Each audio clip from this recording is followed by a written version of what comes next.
Bonjour tout le monde, moi c'est Christine Pandji.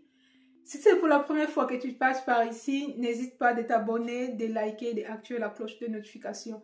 Si tu cherches les informations afin de poursuivre tes études en France, tu es au bon endroit.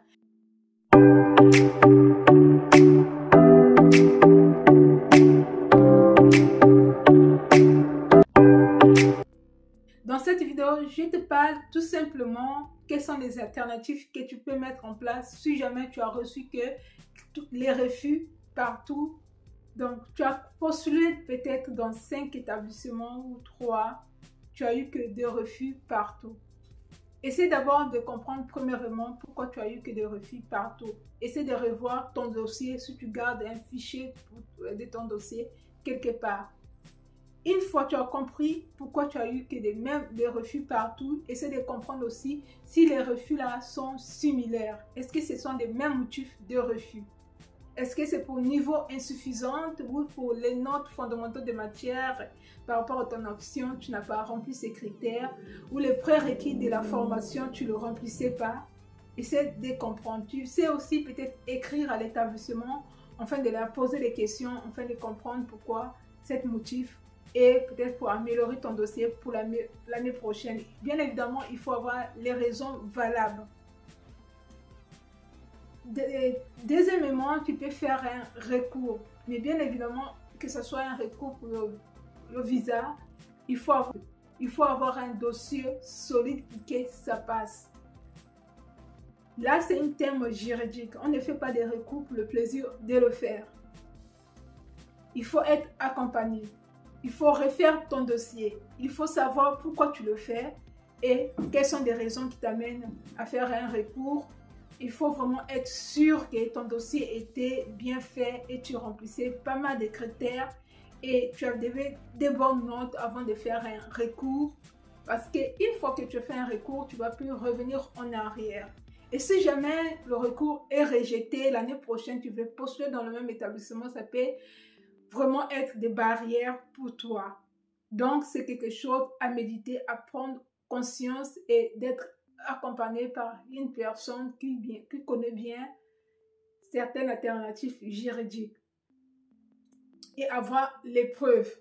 Troisièmement, vous pouvez postuler par Parcoursup pour les gens qui sont en L1, L2, qui peuvent vraiment venir toujours fréquenter, qui peuvent passer par le BTS, première année de BTS ou deuxième année de BTS. Ça, c'est une alternative. Mais il faut savoir que Parcoursup, Campus France, les dates de candidature sont un peu décalées. Donc, par rapport à Campus France et Parcoursup. Maintenant, là, c'est le Parcoursup est dans une procédure où vous pouvez formuler vos vœux, vous choisir vos établissements, choisir des options, tous ces panels-là, remplir des panels de formation. Donc, c'est le moment que tu peux postuler à Parcoursup jusqu'au mois début mars. Ça, c'est vraiment une alternative. En plus, vous avez plusieurs vœux à formuler pour les gens qui sont en L1, L2 dans leur pays d'origine. Mais sauf que vous allez venir reprendre l'année, que ce soit prépa pour la médecine, prépa pour les grandes écoles de commerce. C'est la même chose. Vous allez venir reprendre l'année. L'avantage que vous avez plus de choix, plus de vœux à formuler. Vous avez 10 vœux. Vous pouvez encore soumettre 20 vœux, les sous-vœux, donc 20 sous-vœux et du vœu. Et ça, c'est l'avantage qui est à votre côté concernant Parcoursup.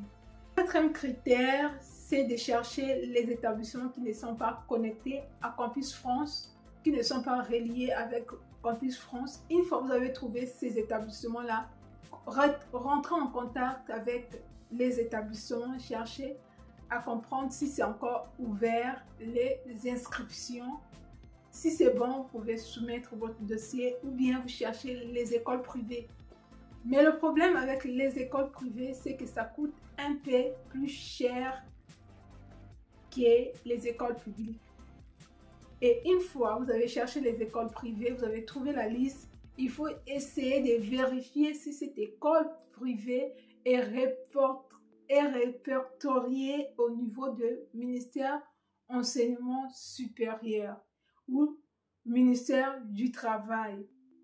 Parce qu'il y a aussi certains établissements qui sont privés, mais qui ne remplissent pas les critères qui ne sont pas enregistrés au niveau de l'enseignement supérieur, qui ne sont tout simplement pas reconnus.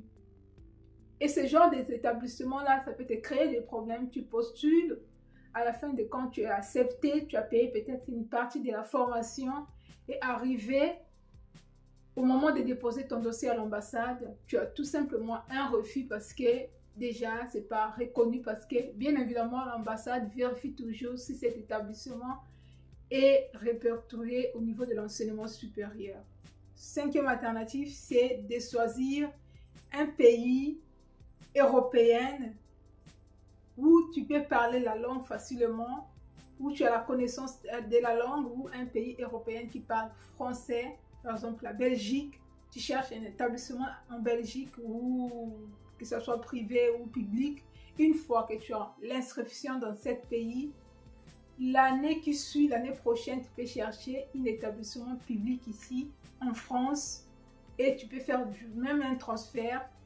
Tu as la facilité de venir étudier sans même demander le visa. Tu gardes juste le même titre de séjour de ce pays européen que tu vas transmettre à la préfecture. Bien évidemment, il faut avoir des preuves que tu étais inscrit là-bas, que tu fréquentais là-bas, parce qu'ils vont toutefois vérifier aussi. Et si vous remplissez ces critères, vous avez votre titre de séjour en France, vous avez votre inscription pour rester en France, pour poursuivre vos études. Ça aussi, c'est une alternative que beaucoup de gens ne maîtrisent pas. Moi, dans mon entourage, je connais au moins 2 ou 3 personnes qui ont pas. L'autre est passé par l'Hongrie, l'autre c'était la Belgique. Donc, après leurs années en Belgique et Hongrie, ils sont venus en France pour suivre leurs études. Et ça, c'est une alternative qui peut vraiment vous aider. Toutefois, il faut toujours prendre en compte le problème du budget en termes d'argent. Donc, vous pouvez, par exemple, essayer de comprendre les écoles privées coûtent plus cher en Belgique ou ici en France. Et le problème aussi avec les écoles privées que j'ai oublié, une fois que vous êtes dans une école privée, personne peut venir et rester 1 an à la maison, c'est bien. Mais sauf que ça peut aussi vous créer des problèmes au moment de renouveler votre titre de séjour. Il faut fournir des preuves comme quoi vous étiez à cette école. Et des justificatifs pourquoi vous n'avez pas fréquenté toute l'année. Parce que beaucoup de gens le font, ils arrivent, ils ne fréquentent pas, ils ne prennent pas l'inscription, ils ne finalisent pas leur inscription. Ça peut vous créer des problèmes même maintenant là ou après, au moment des changements de votre statut. Et donc, ce sont des choses à éviter. Donc, c'était tout pour aujourd'hui. Je vous souhaite la bienveillance dans tout ce que vous êtes en train d'entreprendre. On se dit à la prochaine fois. N'hésitez pas à vous abonner, activer la cloche de notification et de liker afin de soutenir la chaîne. Ciao!